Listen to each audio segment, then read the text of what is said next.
ስለዚህ ቪዲዮውን ወደ መጽሐፉ ያርጉትና እያነበቡ ይንገሩ።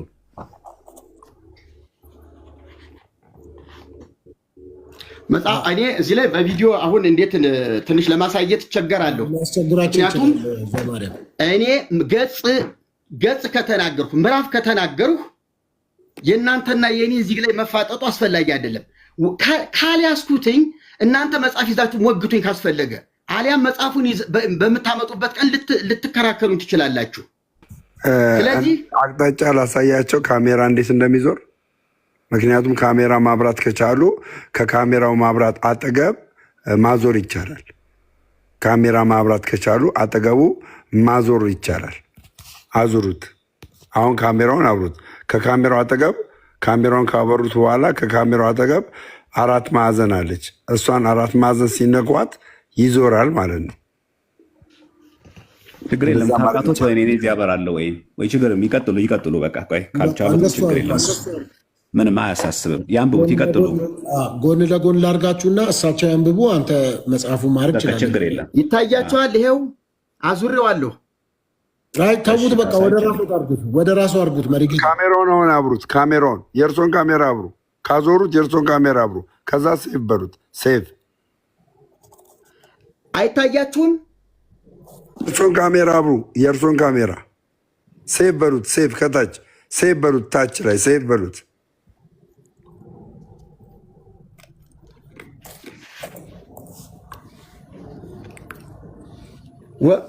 ቆንጆ ነው። ይቀጥሉ። አሪፍ ነው። ይኸው ወእምዝ እንዚያንሶስ አቡነ ቅዱስ ተክለ ሃይማኖት ውስተ አሃይጉር ነበረ ሀተ ዕለት ሀበ ድንጋገ ባሕር ሀበ ድንጋገ ማይ ወወፃ ጋኔን እማይ ወአሃዘ ረዶ ለአቡነ ቅዱስ ተክለ ሃይማኖት። በአማርኛው ከዚህ በኋላ አባታችን ተክለ ሃይማኖት በየሀገሩ ሲመላለስ አንድ ቀን በባህር ዳር ተቀምጦ ሳለ ልቡሰ ሥጋ ጋኔን ከባህሩ ውስጥ ወጣ። ጋኔኑም የአባታችንን ደቀ መዝሙር ያዘው።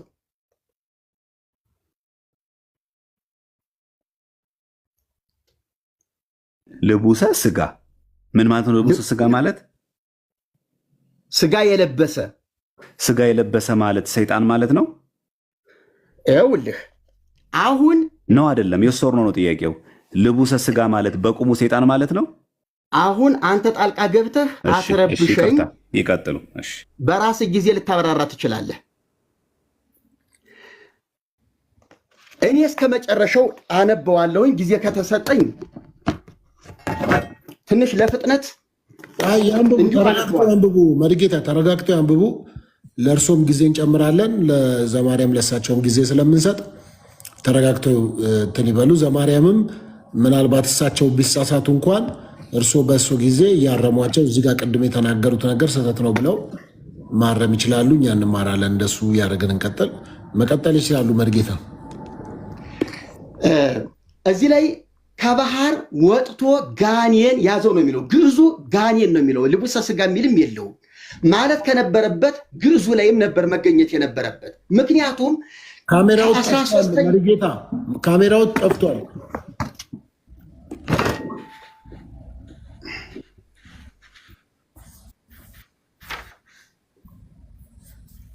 ራሳቸው ያዙሩት። አዞረዋለሁ። ወደ እርሱ አድርጉት።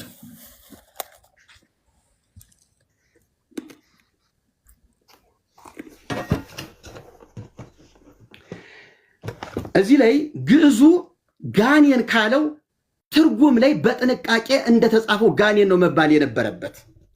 ልቡሰ ሥጋ ከተባለ ግዕዙን እስካሁን ድረስ ከ13ኛው መቶ ክፍለ ዘመን ጀምሮ እስከ አፄ ኃይለ ሥላሴ በአማርኛ እስከታተመበት ጊዜ ድረስ ጋኔን ስትሉ የኖሮች ቤተክርስቲያን አሁን ተሐድሶ የሚባል ቡድን ተነስቶ ለምን እንዲህ ተባለ ብሎ ሲጠይቃት ልቡሰ ሥጋ ብንለው ይሻላል ተብሎ ወደ አማርኛ የተንሻፈፈ ትርጉም ተመጥቷል።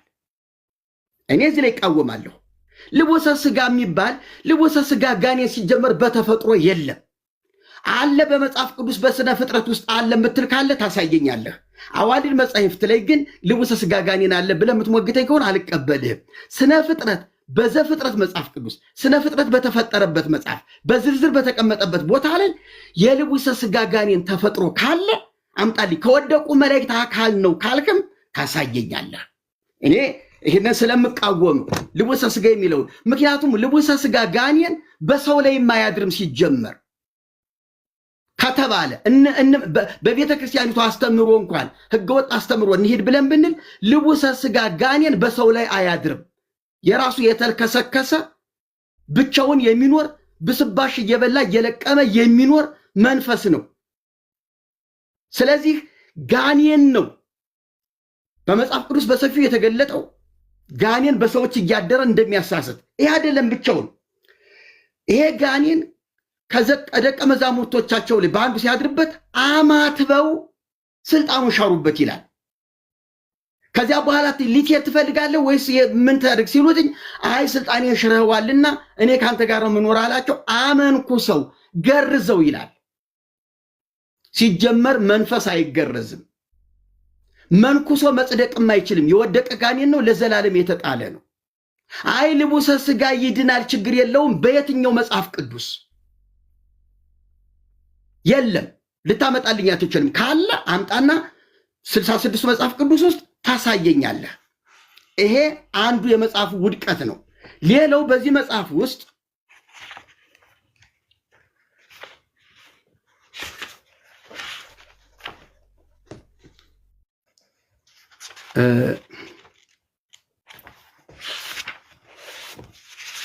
ይቅርታ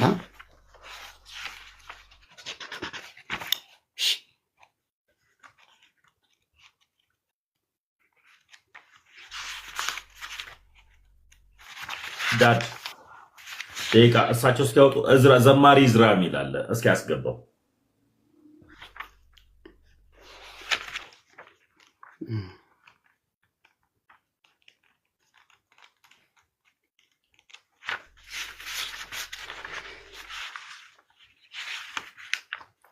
እሺ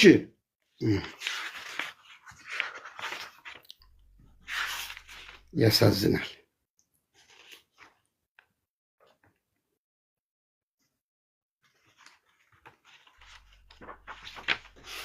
እንግዲህ ውጊያ ነው። እዚህ ምላሽ ደስ እስከዛ ቀስ ብሎ አገኙት። እሺ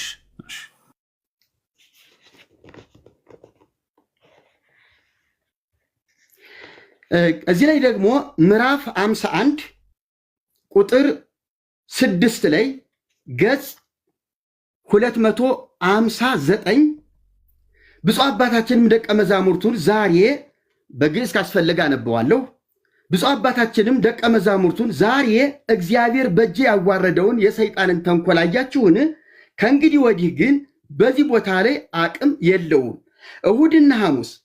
እሁድና ሐሙስ ቀን እባብ የገደለ የክርስቲያን ወገን ሁሉ ኃጢአቱ ይሰረይለታል ብለህ ለልጆች ንገራቸው ብሎ ጌታ የኢየሱስ ክርስቶስ የነገረኝን አሁንም እነግራችኋለሁ፣ በልባችሁ ጠብቁት አላቸው ይላል። ሐሙስና እሁድ ቀን እባብ የገደለ ኃጢአቱ ይሰረይለታል። በማን ደም ነው ኃጢአታችን የሚሰረየው? ባይነኝ እኔ በክርስቶስ ደም ነው ኃጢአት የሚሰረየው። እባብ የፈለገ ጊዜ ገድዬ ኃጢአት ስርየት ላገኝ አልችልም። እንዲህ አይነት አስተምሮ የተሳሳተ አስተምሮ የክርስቶስን ደም የሚያቃልል የእባብን ደም በክርስቶስ ደም ልክ ከፍ ያደረገ ወይም ታላቁን የክርስቶስን ደም በእባብ ደም ልክ ዝቅ ያደረገ ነው። ይሄ ፈጽሞ የማይሆን ነገር ነው። ትክክል አይደለም ነው እያልኩ ያለሁት። ስለዚህ በጻድቁ ስም ወንጀል ተሰርቷል፣ ደባ ተፈጽሟል፣ የተሳሳተ ገድል ተጽፎባቸዋል የሚል አቋም ነው ያለኝ። እሺ አመሰግናለሁ። መሪጌታ ጨርሰዋል። ዘማሪያም 10 ደቂቃ አሉት፣ መቀጠል ይችላሉ።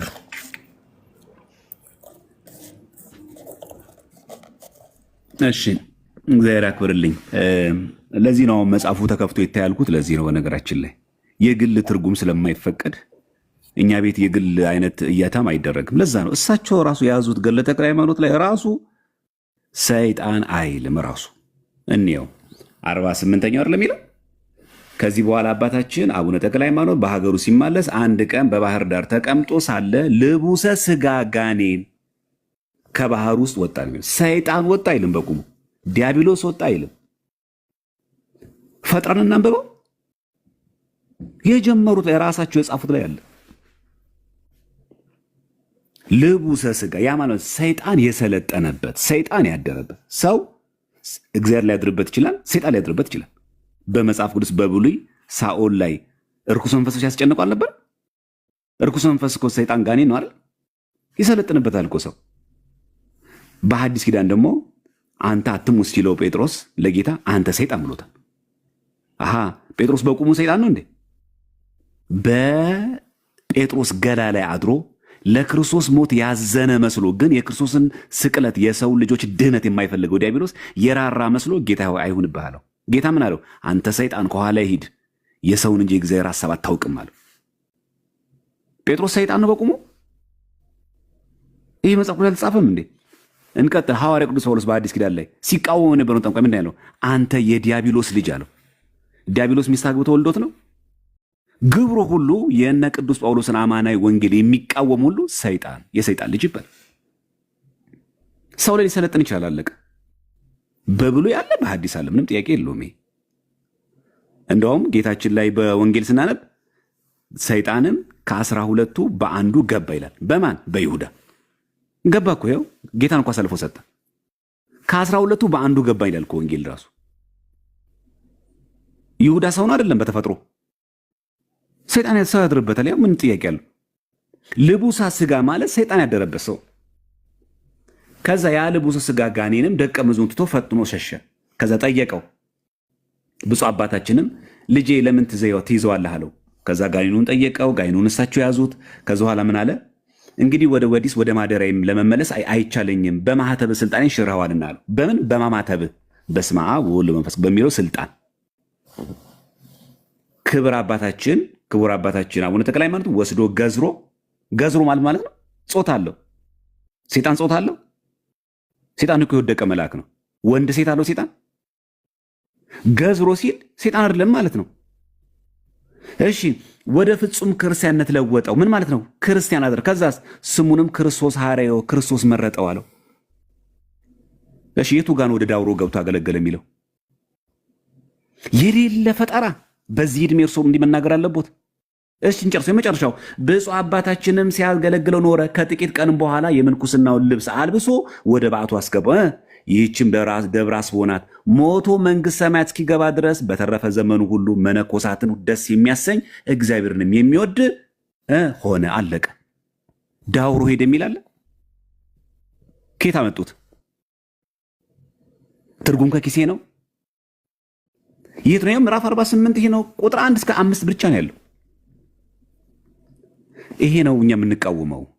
ገድሉ የማይለውን ለዘመናት እርሶ ያውም እየደጋገሙ ሰይጣን አጠመቀው። ከመጀመሪያ ጀምሮ ራሱ ቁጥር 1 ላይ ልቡሰ ስጋ እያለ ሰይጣን እንደማይጠመቅ እናውቀዋለን። ሰይጣን ግን ሰው ላይ አድሮ ስራ ይሰራል። ከዛስ እዛ ግለሰብ ላይ ያደረውን ሰይጣን አስወጡትና በእግዚአብሔር ኃይል አቡነ ተክለ ሃይማኖት የእግዚአብሔር ማደሪያ የሆነውን ስሙን ምን ብለው ጠሩት? ክርስቶስ ሐረዮ ብሎ ጠራው ነው የሚለው። ምን እንደው ውሸቱ አሁን እዚህ ጋር። ለዚህ ነው እኛ የምንቃወመው የሚለው ይሄን ነው። ሌላኛው እሳቸው ያነሱት እዚህ ሮብና ማን ነው ሐሙስና እሑድ ሰይጣን የገደለ ይጸድቃል ብለው ነገር አንስተዋል። በነገራችን እባብ የገደለ በቁሙ እባብ ነው? ኮብራ እባብ ነው አይደለም። መጀመሪያ እኛን መጠየቅ ያለብን እኮ በቁሙ ወስደው እርስዎ እባብ ይለው በቁሙ እባብ ወሰዱና በቃ እንዲህ ነው ብሎ ተረጎሙት። እንደዛ አይደለም የሚለው። እንደው አንዳንድ ጊዜ ከራሳችን እየተረጎሙ ነው ስንሄድ በጣም አደጋው ስለምንገባ ማለት ነው። እሺ እናንሳ እስቲ በመጽሐፍ ቅዱስ ላይ ማን ተብሎ እንደሚጠራና ምን ብሎ እንደሚነገር እስቲ እናንሳ። በራእየ ዮሐንስ ልጥቀስ መጀመሪያ ምዕራፍ 20 ላይ ቁጥር 2 ላይ ያለውን ላንሳ። ራእየ ዮሐንስ ምዕራፍ 20 ቁጥር 2 ላይ እንዲህ የሚል ቃል እናገኛለን። ይቅርታ፣ ራእየ ዮሐንስ ምዕራፍ 20 ቁጥር 2 ላይ የቀደመውንም እባብ ዘንዶም እርሱም ዲያብሎስና ሰይጣን የተባለው ያዘው። ማን ነው እባብ የተባለው? ሰይጣን። ማን ነው ዘንዶ የተባለው? ዲያብሎስ ነው ለኛ እንጂ ኮብራ እባብ ናሽናል ጂኦግራፊ ላይ የምታየውን ሄደ አናትናቱን ሐሙስ ቀን ሄደ ስለቀጠቀጥከው ገነት ትገባለህ አይደለም የሚል። እባብ ምንለው ማንን ነው? እኛ ዘንዶ ምንለው ማንን ነው? ራዕይ ዮሐንስ ምዕራፍ 20 ቁጥር 2 ላይ እኮ የቀደመውንም እባብ ካለ በኋላ ዘንዶውን ይቀጥላል፣ እርሱም ዲያብሎስና ሰይጣን የተባለው ያዘው። ስለዚህ የቀደመው እባብ ዘንዶ የሚባለው ማን ነው? ዲያብሎስ ነው። ዲያብሎስን የገደለ ምን ብሎ በምን እንደሚገድለው? በጾም በጸሎት ምን ገድለው? መቼ በቦክስ አይደለም አይደል? በከባድ መሳሪያ አይደለም፣ በሚግ አይደለም አይደለም፣ በሞርተር አይደለም የምንገድለው፣ በመድፍ አይደለም የምንገድለው፣ በጾም በጸሎት ነው።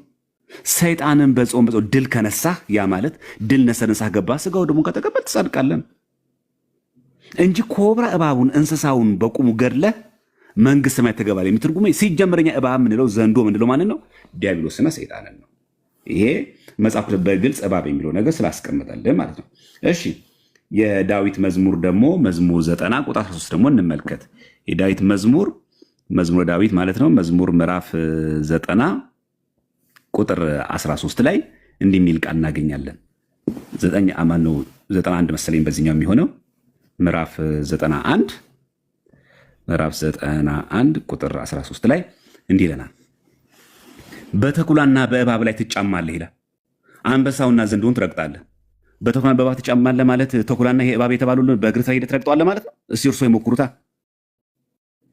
አንበሳውንና ዘንዶውን ትረግጣለህ ማለት ሄደን ይሄንን የምናየው ናሽናል ጂኦግራፊ ላይ የምናየው 4 እግር ያለው እንስሳውን አንበሳውን ነው የሚለው። ባላጋራችሁ ዲያብሎስ የሚውጠውን ፈልጉ እንደሚያገሳ አንበሳ የተባለው ያን አንበሳ ድል ተነሰዋለህ፣ ትረግጠዋለህ ማለት ነው። ከየት የመጣ ትርጉም ነው? በቁሙ እባብ ነው ያለው ማን ነው ይላል እንደዛ መጽሐፉ ላይ። ይሄን ስንል እባብ በቁሙ ሐሙስ ቀን የገደለ ነው እያለ ነው። ይሄ በጣም መታወቅ አለበት ማለት ነው። ሁለተኛ ግደሉ የሚለው ቃል ራሱ መግደል የሚለው ቃል እንደው በቁም በቤተክርስቲያናችን እንዴት ይተረጎማል? ይሄ ደግሞ ማየትም ደግሞ ተገቢ ነው። ምክንያቱም ግደሉ የሚለው ቃል በብዙ ስለሚተረጎም ማለት ነው። እንዲህ የሚለው ቃል አለ ቆላስይስ 3:5 ላይ እንግዲህ በምድር ያሉትን ብልቶቻችሁን ግደሉ ይላል። ያ ማለት ለዝሙት የሚያነሳሳህን አፍረተ ስጋህን ምናምን ክፉ የሚያናግር አፍን ቆረጠው ያለው በሰይፍ በጾም በጸሎት አስገዛው ነው። ፈቃደ ስጋህን ለፈቃደ ነፍስ አስገዛው ነው ግደሉ ማለት። ይሄ እኮ ግደሉ እኮ ይላል እዚህ ጋር። እነዚህ ምንድን ናቸው? ዝሙትና ርኩሰት፣ ፍትወትም፣ ክፉ ምኞትም፣ ጣዖት ማምለክም የሆነ መጎምጀት ነው። ምን አድርጉ? በምድር ብልቶቻችሁን ግደሉ የሚለው እንጂ በሰይፍ ምናምን አይደለም። ሄደን እባብን እንስሳ ስለገደነው አለ የምንጸድቀው። ስለዚህ አንበሳውና ዘንዶውን ትረግጣለህ ሲል በቁሙ አንበሳ በቁሙ ዘንዶን አይደለም፣ በቁሙ እባብን አይደለም። ከየት የመጣ የትርጉም ገድሉ እንደዛ ይላል። እባብ የምለው በቁሙ እንስሳውን ነው ይላል። ዘንዶ ያልኩት በቁሙ ዘንዶን ነው ይላል አይልም። ካለ ከፍቶ ያሳዩን አይልም እንደዛ። ስለዚህ በእኛ ቤተክርስቲያን ግደሉ ምንለው ምን ገድለው ስጋዊ ፍትወታችንን ብልቶቻችን ግደሉ እንዳለው እነዚህም ዝሙት፣ ርኩሰት፣ ፍትወት፣ ክፉ ምኞት፣ ጣዖት ማምለክን እነዚህ መጎምጀት በጾም በጸሎት ነው። ፈቃደ ስጋችንን ፈቃደ ስጋችን ለፈቃደ ነፍስ በጾም በጸሎት በመንፈስ ተጋድሎ እናስገዛለን እንዳይሰለጥንብን የስጋ ስራ መስራት መንግስት ሰማያት ስለማያስወርስ። ስለዚህ በቁሙ እባብ የተባለው ዘንዶ የተባለው ይሄ የምናየው እባብ ሳይሆን ዲያብሎስን ነው፣ ሰይጣንን ነው የሚናገረው። እግዚአብሔር ያክብርልኝ። ይቅርታ ትሰጣቸዋለህ ዳድ። አንድ ማስታወቂያ ብቻ ልናገር ነው። በዚህ አጋጣሚ መዝሙረ ያሬድ ስላየው ደስ ብሎኛል። መምህር ጌታሁን አስገቡኝ ሲሉ ነበርና ድንገት አሁን ካሉ ገስት ላይ አጥቼዎት ነው አስገባዎታለሁ። እንደዚሁ ደግሞ መሪ ጌታ እኔ ነኝ የሊቃውንት እንትን ያሉ ተሐድሷውያን እርሶም ካሉ ገስት አጥቼ ነው። አንዳንድ ቁጥር ጻፉልኝና ከሁለት አንዳችሁ አስገባለሁ። ይህን ልናገር ነው። ሶፊ ይቀጥል። እሺ ሶፊ ይቅርታ። ከዚህ ቀጥሎ ምናልባት እሳቸው አንዴ ይናገሩና ብንጠቀለው ኩሌት እየሆነ ስለብኝ ስለሆነ ነገ ስራ ስላለ ይቅርታ ይደረግልኝ። ጥሩ እንደሱ እናደርጋለን። ቀጠሮን እያያዝና በሌሎች ጉዳይም እንደዚህ በጨዋነት ሰው ታች ያለው ሰው እንዲማር እንደዚህ እሳቸውንም ቢያከበረ ሌላውም ሰው እናንተን በተከበራችሁበት ሁኔታ እንደዚህ መወያየት በጣም የሚያስደስት ነው። ኮፒ ሊንክ ሼር አድርጉት፣ ታብታብ አድርጉት። ብዙ ሰው የተጠቀመበት እንደሆነ አውቃለሁ። ስለዚህ መርጌታ ጽጌ ስጦታ መቀጠል ይችላሉ። ጊዜያችሁን ሰጣችሁ ከኛ ጋር ያላችሁ እንዲመልሱልኝ ግን ሶፊ ቅድም የጠየቁት ጥያቄ አልተመለሰም። እሺ ምንድን ነበር? ፍጡር በመጽሐፍ ቅዱስ ቤዛ ይባል የሚለው አልመለሱልኝም። ለዛ ነው። እሺ ይቀጥሉ። መሪጌታ የእሱንም ጥያቄ ሰምተዋል። እስካሁን የሚያወራውን የእርስዎን ሀሳብ በዚህ ነው ብሎ እንግዲህ አመክንዮ አምጦ ተናግሯል። ስለዚህ መቀጠል ይችላሉ። እርስዎ ጊዜ አሉት።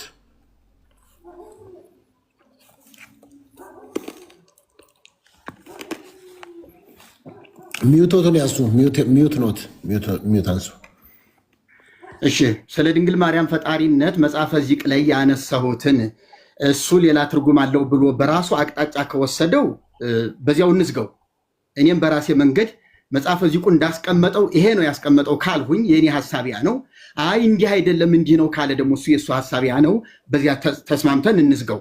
ምናልባት እንደገና ማየት ካስፈለገን በድጋሚ በሌላ ጊዜ ደግሞ ከሰሚዎቻችን መደነጋገር እንዳይመጣባቸው አጥርተን መናገር የምንችልበትን ሁኔታ እናመቻቻለን። ዛሬ አሁን እዚያ ላይ አለመንዥክም። አሁን የመጣህበት ወንድሜ የተናገርህበት መንገድ ላይ ግን እንደገና ክለሳ አድርጌ ለተመልካቾቻችን ግልጽ ማድረግ እፈልጋለሁ። ጴጥሮስ ሰይጣን ተባለ።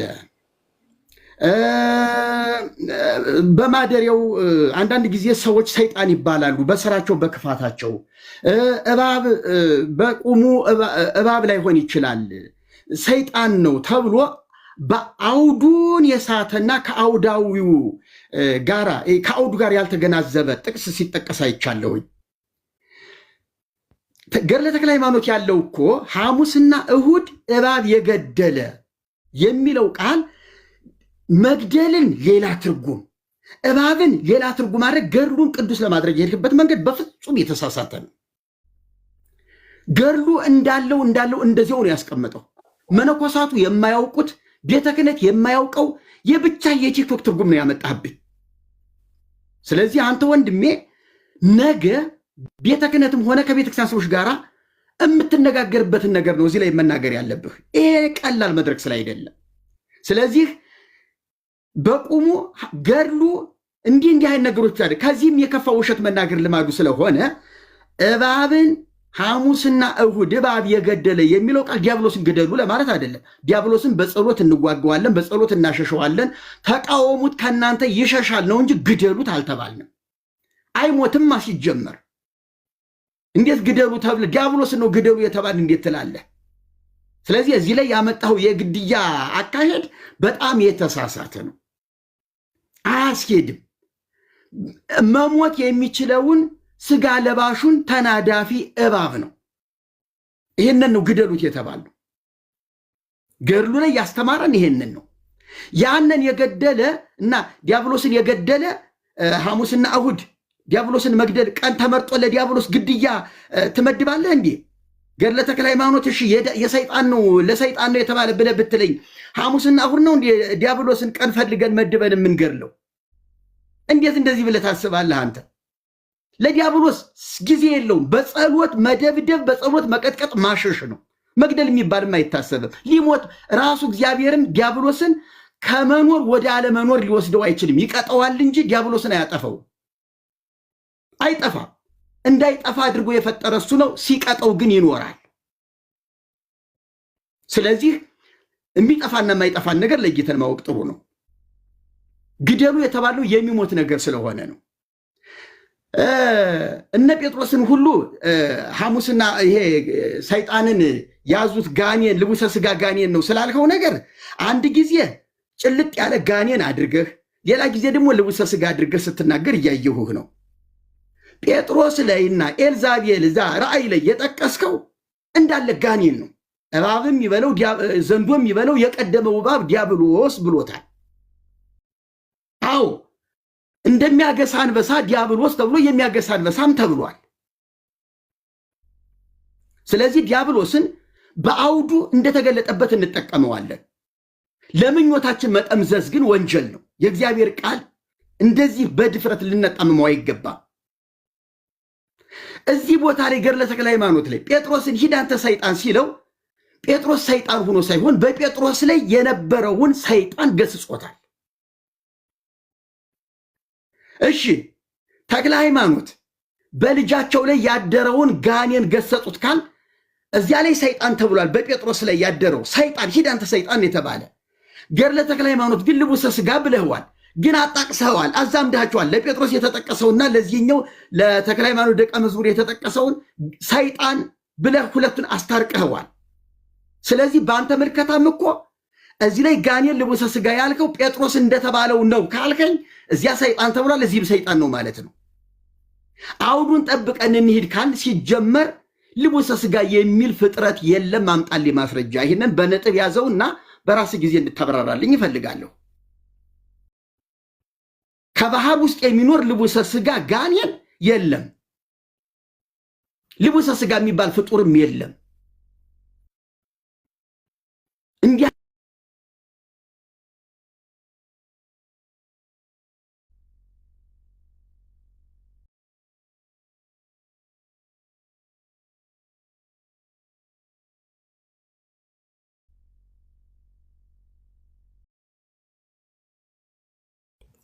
ኔትወርክ ይዟቸዋል መሰለኝ።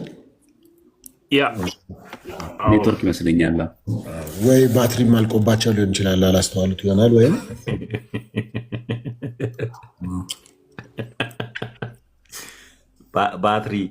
ባትሪ እንዴት አወቅ ዳድ? እንደዚህ ያደርጋል። ልቀጥልና ላጠቃልል። ሶፊ ለቀጠል ይችላል።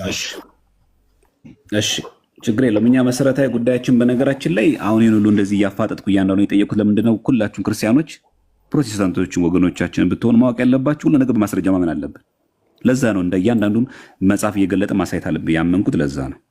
ያ ብቻ አይደለም ደግሞ በጣም መሰረታዊ ጉዳይ መታወቅ ያለበት ዳውሮ ሄዶ ብሎ ቀጥለው ስላወሩ የቱ ጋር እንደዚህ የሚለው የለም።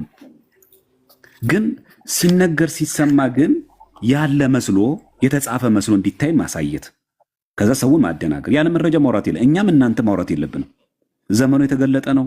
ሃርድ ኮፒ አለ፣ ሶፍት ኮፒ አለ፣ ይገለጣ ሁሉ ነገር። ማንም ሸውዶ የሚያልፍበት ዘመን አይደለም። ሶ መረጃ ምን አለብን የፈለኩት ያንን ነው። ይሄን ያው እሳቸው ቢመጡ ጥሩ ማጠቃለያ በጣም የሆነ ነበረ። የፈለኩትም ቤዛ የሚለውን ቃል ይመልሳሉ አይመልስም የሚለው የፈለኩት እሱን ነበር። ግን ያው ኔትወርክ ብዬ ላስበው። እሺ እንደተለያየ ችግር ምክንያት ኔትወርክ ሊሆን ስለሚችል እንደዛ እናድርገው። በእኛ ቤተክርስቲያን ግን ባጭሩ እግዚአብሔር ቦታ ተተክቶ እግዚአብሔርን ሊተካልን የሚችል አንድም ፍጡር የለም። በቃ ማጠቃለያችን ያ ነው። አንድም ፍጡር የለም።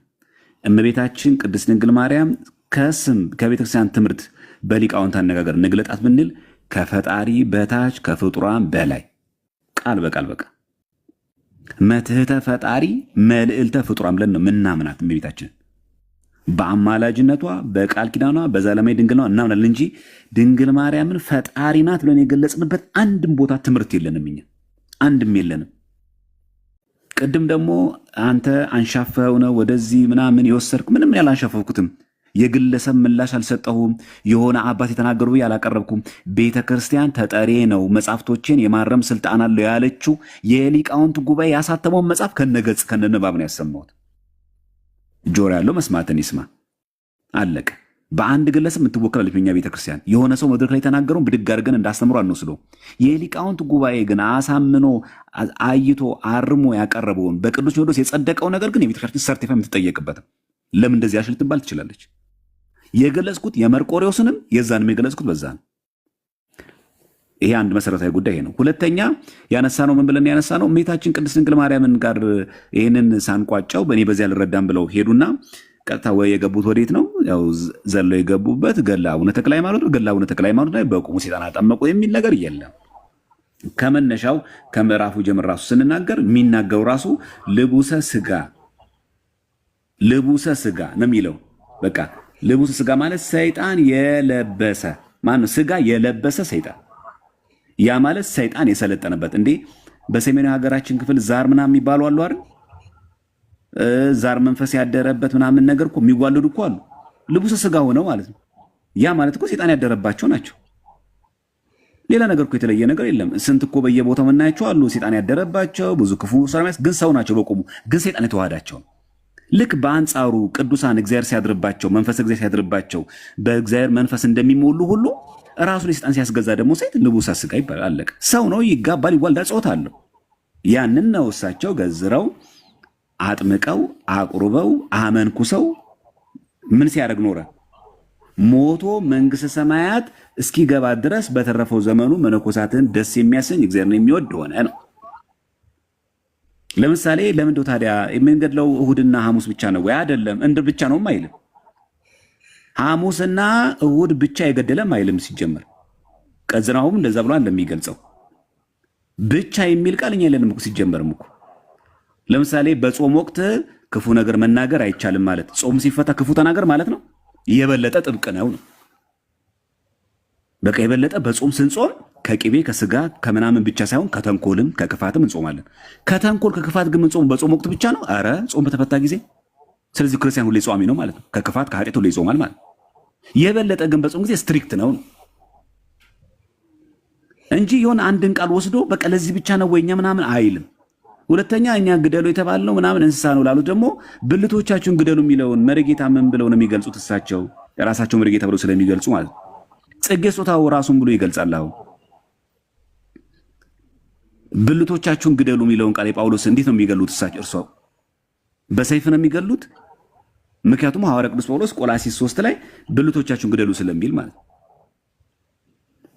ስለዚህ የቤዛነት ደግሞ መጣበታለሁ። እሳቸው ምናልባት ከስር ሆነው የሚገቡ ከሆነ እንጠብቃቸዋለሁ፣ ካልሆነ እኔ ባርፍ ጥሩ ነው። በቃ አይ ቀጠሮ ይዘን ዘማርያም በቀጠሮ እናገኛቸዋለን። በእርግጠኝነት ባትሪያቸው ዘግቶ ነው የሚሆነው። እንደዚህ ባትሪ ሲዘጋ እንደዚህ ነው የሚያደርገው። ስላካፈልከን ቃል ስለነበረው ስለ ትህትና መልካም ጊዜ ስለነበረን በጣም እናመሰግናለን። ዘማርያም ሰላም ይደሩ። በሌላ ጊዜ እንደዚሁ መጥተው ደግሞ ሀሳቡን ይገልጻሉ እና ማረፍ ከፈለጉ መቆየትም ከፈለጉ መቆየት። ሰላም ይደሩ። እሺ አሜን። እሺ ወደ ፈለገ ጳውሎስ ልምጣ። ፈለገ ጳውሎስ እንዴት አመሹ? ሰላም ብያለሁ። እድል ልስጥ ብዬ ነው። ፓስተር ሶፊ ሁላችሁንም ሰላም እላለሁ። አካውንቴ እንትን ብሎብኛል። እስቲ ፈቃደኛ ከሆንክ ፈቃደኛ ለሆኑ መልእክት አስተላልፈልኝ። አካውንቴ እንትን ቢዘጋም ምንም የሚያስደነግጠኝ ነገር የለም። አንዳንዴ ሊጠቀምበት ነው። ግን እንደዚህ ያደረጉ ሰዎች በጣም አዝንባቸዋለሁ። አካውንት ሊዘጋብ ነው። በጣም ምን እኔ እኮ ምን አይነት እንትን እንደሆነ አይገባኝም። እኔ ሌላም አለኝ ግን አካውንቴ ለዛ ነው ቀን እንትን ያልኩት። እሺ ማናቸው ትንሽ ልትረዳኝ ትችላለህ ብዬ ወደ አንተ እንትን ያልኩት እንጂ ማንም ይረዳኛል እንትን ይለኛል ብዬ አልልም። ማንም ጠላት ቢሆነኝ ከእውነት ጋር ቆሜ አሁንም ምንም ብታደርጉ ምንም የሚፈጠር ነገር የለም። በጣም አዝኛለሁ ሶፊ። በጣም ከማን እንደሆነ ደግሞ ስላወቅኩኝ በጣም አዘንኩኝ። ማን ነው እንደዚህ ያደረገብህ ታዲያ? በቃ አሁን እዚህ መግለጽ አልፈልግም። ይኸውላችሁ በፈለጋችሁት መጠን በዚህም ብትሉ በሰማይ ብትወዱ በምድርም ብትሉ እኔ መልካሙ ኦርቶዶክስ ተዋህዶ ነኝ። በቃ አሁንም ደግሜ ልንገራችሁ ምን አይነት እንትን እንደሆነ አይገባኝም። ወንድምን ጠልታችሁ ከወንድም ጋር እንዲህ ጦርነት ትከፍቱና መልሳችሁ የእግዚአብሔር ነኝ ምናምን የምትሉ የውሸት ወንድምነታችሁ በአፍንጫ ይውጣ። ምን አይነት እንትን እንደሆነ አይገባኝም። ራሱ ኦርቶዶክስ ተዋህዶ ማለት እኮ ትርጉሙ ራሱ እኮ ኢየሱስ ክርስቶስ ማለት ነው። ኢየሱስ ክርስቶስ የሚለውን ቃል ይዞ ወንድምን ጠልቶ አካውንት አዘግቶ እሱ እንዲህ ነው እንደ ጳጳስ ደግሞ እሱ እንትን ነው ብለው የምትወስኑ የቲክቶክ ጳጳሶችም እረፉ። እኔ ከእውነት ጋር አሁንም ዛሬ ብዙ ጥያቄ ነበረኝ፣ ግን አልበጠብጥም ብዬ ነው ጸጥ ያልኩት። ለማን ነው ጥያቄ? ገና ነገ ከነገ ወዲያ እጋፈጠዋለሁ። ግን ከኦርቶዶክስ ተዋህዶ ሃይማኖቴ ማንም አልሰጠኝም፣ ማንም ደግሞ አይወስድብኝም። ከፈለጉ እኔ እተዋለሁ ኦርቶዶክስነቴን። ሰው ብዬ አልመጣው፣ ሰው ብዬ አልተከተሉ። ሶፊ በጣም አንተ ቤት እኮ ነው ያለከት ብሎ ወዲያ ውጭን ነገር ተረባርበው። ኧረ ወንድሞች በጣም ደስ ስትሉ። እኔ ማንንም አልጠላም፣ ማንንም እንትን አልልም። እዚህ ቲክቶክ ላይ እንትን ጳጳስ ሆናችሁ እሱ ታድሶ ነው እሱ ጴንጤ ነው እሱ እንትን ነው የምትሉ ራሳችሁን መርምሩ። ሶፊ በጣም ያሳዝናል በእውነት አንተ ቤት ገብቼ ነው ይኸውልህ እንትን ያለብኝ መጀመሪያ ጊዜ። እኔ ቤት ገብተህ ምን ትሆናለህ? እኔ ቤት ሁሉም ሰው አለ። አንተ ብቻ ነው ተሰብስቦ ግሩፕ ፈጥሮ እኔ ጋር መጥቶ ለዛውም እኮ እናንተ ቆይ ኦርቶዶክስ ተዋህዶ ሃይማኖት ወንድማችሁ ምን አይነት ነው? ጥቁር ይሆንላችሁ ነጭ ይሆንላችሁ ፈልጋችሁ። አሁን ተመስገን በቀደም ምንድን ነው ያለው? ወንድሞቼን አትንኩ አለ። እኔ እህቱ ነኝ ለሱ። ገብቶሃል? የእሱ ወንድሞች እነ እንትና ናቸው። እኔ ምን አይነት ኦርቶዶክስነት እንደተፈጠረ አላውቅም። እንዴ በግድ ጴንጤ ጋሎንክ ይሉናል። እንዴ ትቼ መጥቻለሁ አልሆንም። ግን ከእውነት ጋር ገጥም እግዚአብሔር ይስጥህ። አንተ ደግሞ ትልቅ ሰው ነህ በእውነት ለማስማማት ያረቀው ነገር። በቀደምም ቃለ ከወንድሞች ጋር ተስማማ ብዙ መክረኛል። ያንን ብዬ አንተ ቤት መጣ። ግን እነሱ አጌኒስት እየሆኑ አንተ የሰው ተከታይ አንተ የሆነ ነገር እያሉ አጌኒስት ሆነ የመጣሁት ሌላ ቤት አልገባም አቁሜያለሁ፣ ነግሬያለሁ አይደለ?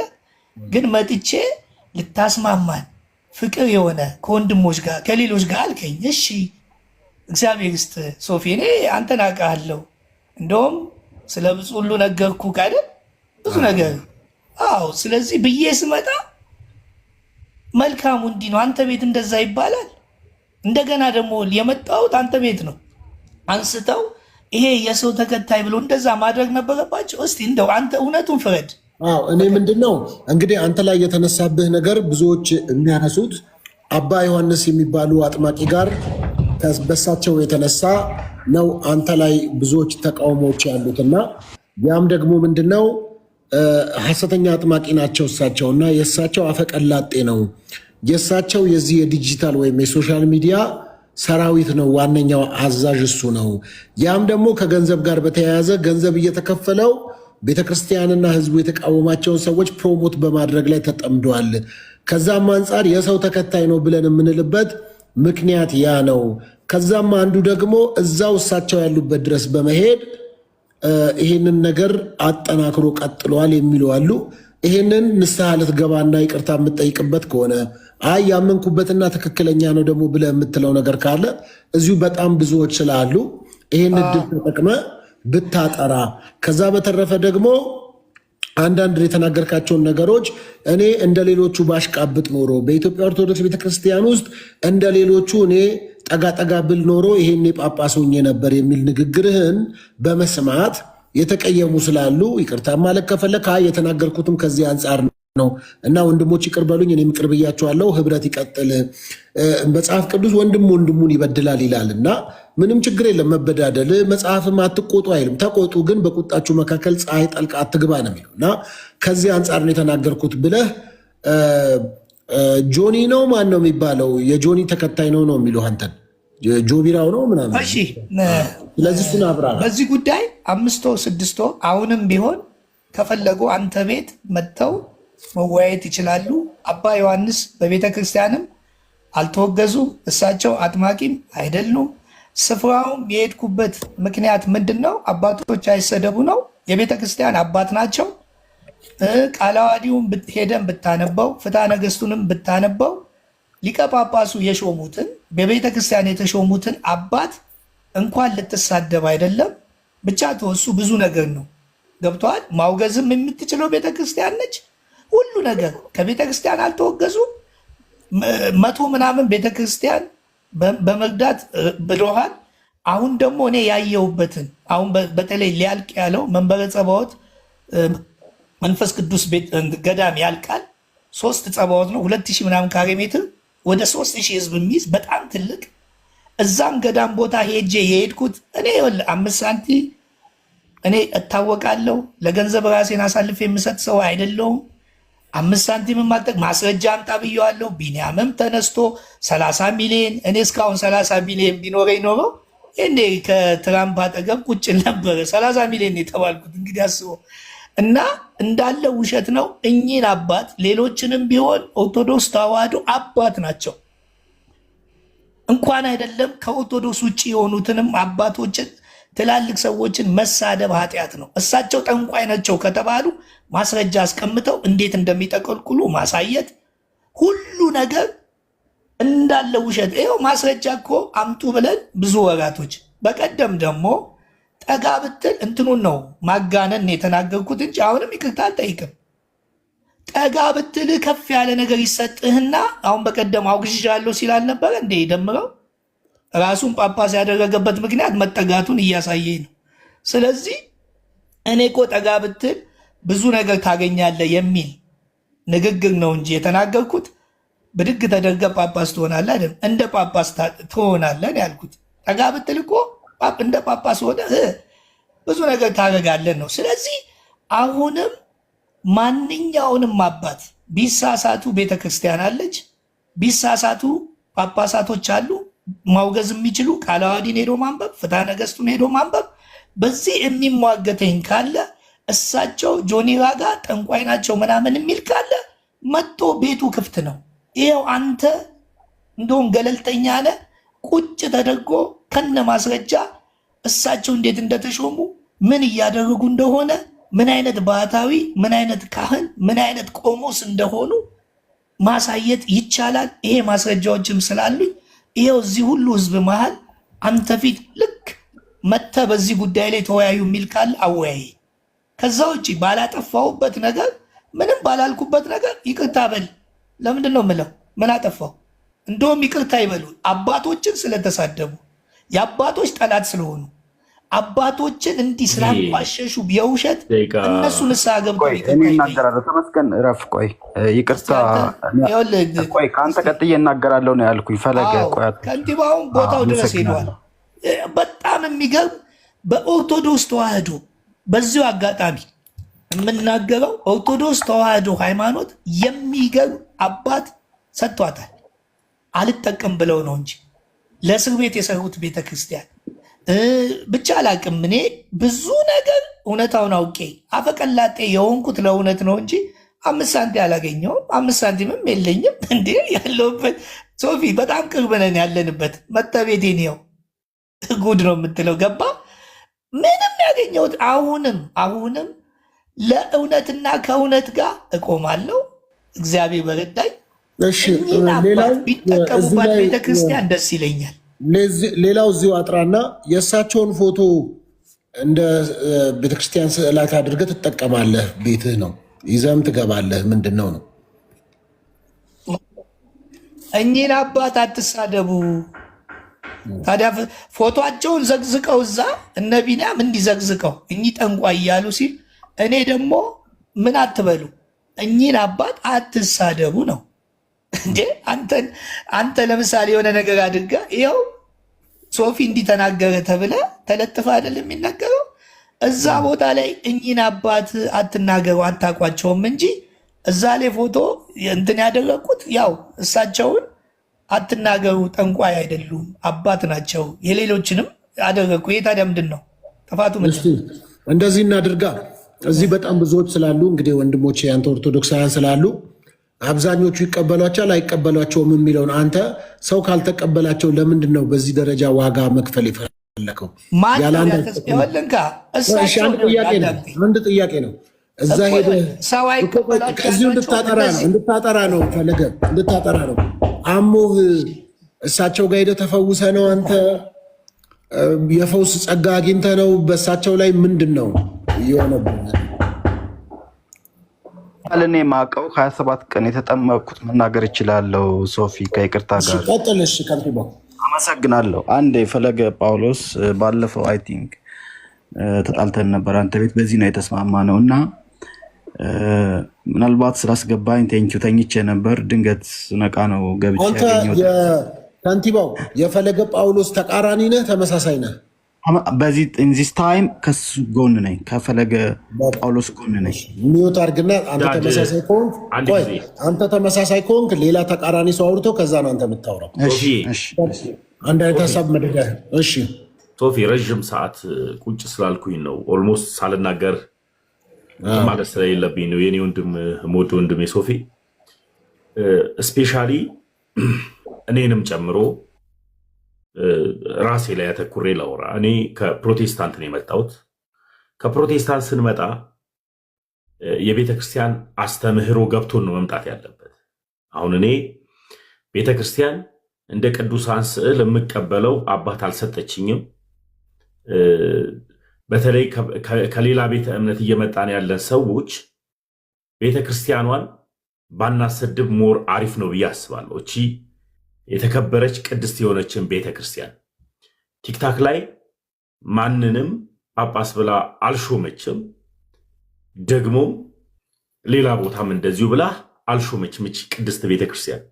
ስለዚህ በተቻለን መጠን እንደኛ አይነት ሰዎች ሊያስተምሩና ፊት ለፊት ያሉትን ወንድሞችን አክብረን መማር እንጂ ያለብን እቺ ንጹህ የሆነችንና ቅድስት የሆነችን ቤተክርስቲያንን እያመጣን ማብኳካት የለብን። ቅድም ዲያቆን ዘማርያም ያስተማረው ወይም ዲያቆን ቴዲ ያስተማረው ትምህርት የቤተክርስቲያንን ትውፊቱንም ሆነ ዶግማውንም ሆነ ቀኖናውንም ሆነ ስርዓቱን ጠንቅቆ የሚያውቅ የቤተክርስቲያን ልጅ ነው። እሱ ሲያስተምር እኛ ቁጭ ብለን ነው መማር ያለብን እና እኔ ቤተክርስቲያን የማንም አጃቢ የማንም አድማቂ አላደረገችኝ። ቤተክርስቲያን እንድከተለው አድርጋ የሰጠችኝ ማን ነው ከተባለ ክርስቶስ ኢየሱስን። ስለዚህ በተለይ ከሌላ ቤተ እምነት እየመጣን እቺን ሃይማኖትንና ባህልን ጠንቅቃ ያስቀመጠች ሃይማኖትንና ደግሞ ስርዓትን ጠብቃ ያስቀመጠችን ቤተክርስቲያን ባናሰድብ ብዬ አወራለሁ። እኔ አሁን የሚባለው ሰውዬ አጥማቂው ሰውዬን አላቀውም፣ ሄጅም አላቅም። ስለሱ አውራ ቢባል ላወራለት ግን የሚገባ ግን ቤተክርስቲያን ግን ያስተማረችኝ ግን ኢየሱስ ክርስቶስ ይባላል። ይቅርታ ተመስገን 69 ዓመታቸው ነው። ትልቅ ሰው አድርጋ አወራቸው። እድሜያቸውም 69 ነው። እኔ ጣልቃ አልገባው ማለት እኮ እገባለሁ። 69 ዓመታቸው ነው። አንተ አትበላቸው። ይቅርታ እና እሳቸው ቤተ ይሄ የእሳቸው ቦታም አልሄድኩም፣ የት አካባቢም እንዳሉም አላውቅም። ቤተክርስቲያን ያስተማረችኝ አንድ አካል አለ። ለቤተክርስቲያን ራስ የሆነ ጉልላቷ፣ ለቤተክርስቲያን መሰረት የሆነው መሰረቷ ኢየሱስ ክርስቶስ ይባላል። ማውራት ካለብን የገባንን እውነት የክርስቶስ ኢየሱስን ደም እንጂ የግለሰቦች ጠበቃ ልንሆን አይገባም። ታላላቆቻችንን እንስማ። መጽሐፍ ቅዱስ እንደሚናገረው ልጄ ሆይ አንተ ግን ለመናገር የዘገየህ ለማዳመጥ የሚፈጠንኩን እንደሚለው በብዙ መዳን የምንችልበትን ትምህርትን እናዳምጥ፣ በብዙ ደግሞ የገባንን እውነትን ደግሞ በጥቂቱ እንናገር። ሰው ያለውን ሁሉ ሲሰጥ በተደጋጋሚ ባወራ ቁጥር የሚጣፍጥ አንደበት እንኳን ቢሆን የሚያወራው ተመሳሳይ ቃል ሲያወራ ይሰለቻል። ስለዚህ የማይሰለቸው ሁልጊዜ ማለዳ አዲስ የሆነው ክርስቶስ ኢየሱስን እናውራ። ይሄን ነው ምለው። ዳድ አመሰግናለሁ። ሶፊ አይ ቲንክ ሚዩት ላይ ነው ሶፊ።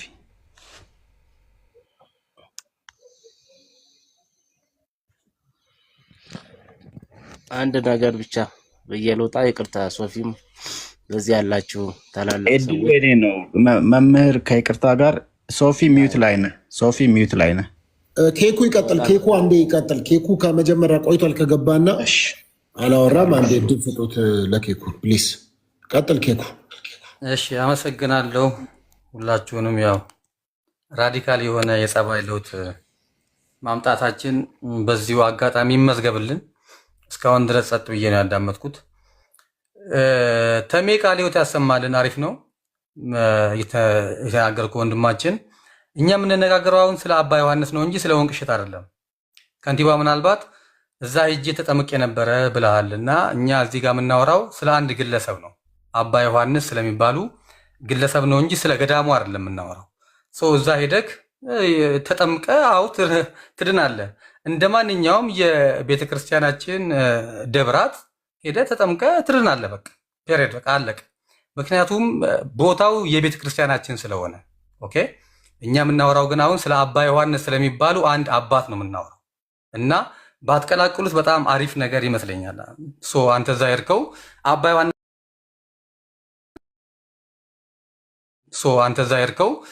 ዮሐንስ ሆን ሶፊ ምናልባት ስለ አባ ዮሐንስ የምንነጋገር ከሆነ ወንድማችን ፈለገ ከኔ ጋር ለምን እንዲህ ቤት አይገባም?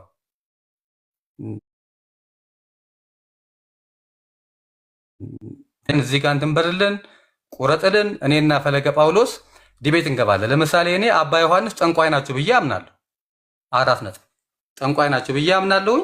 እሱ ደግሞ አይ አይደለም የቤተ ክርስቲያን አባት ናቸው ካለ ይዘጋጅበት በትክክል። አሁን ቅድም መምህር ዘማርያምና መርጌታ ልክ እንዳደረጉት ያለ ዲቤት ማድረግ ይቻላል።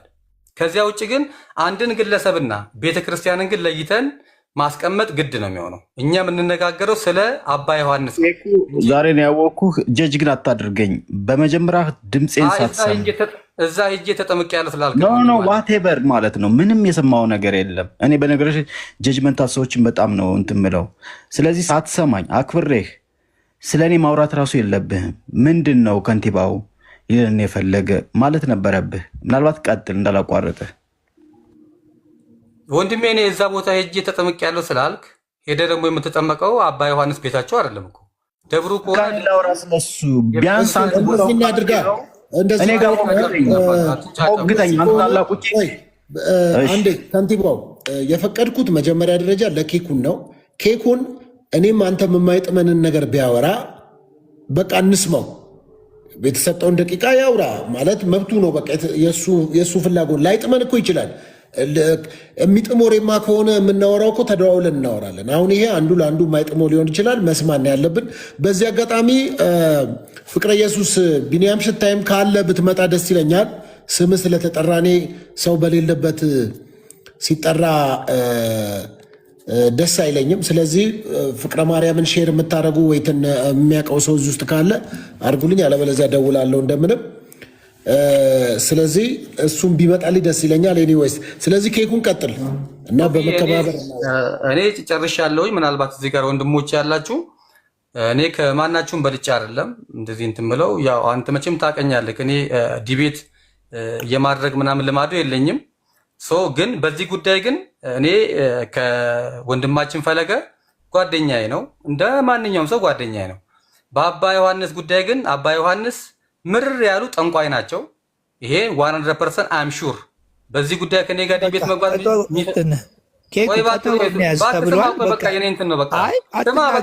ቀጠሮ ያዝና በማስረጃ ይውት አርግና ስማ። ምንድን ነው አንተ የሳቸው ጭንግር ያለማን ነው? ሶፊ ያለቀ ማስረጃ ያለቀ ያረገማን ነው?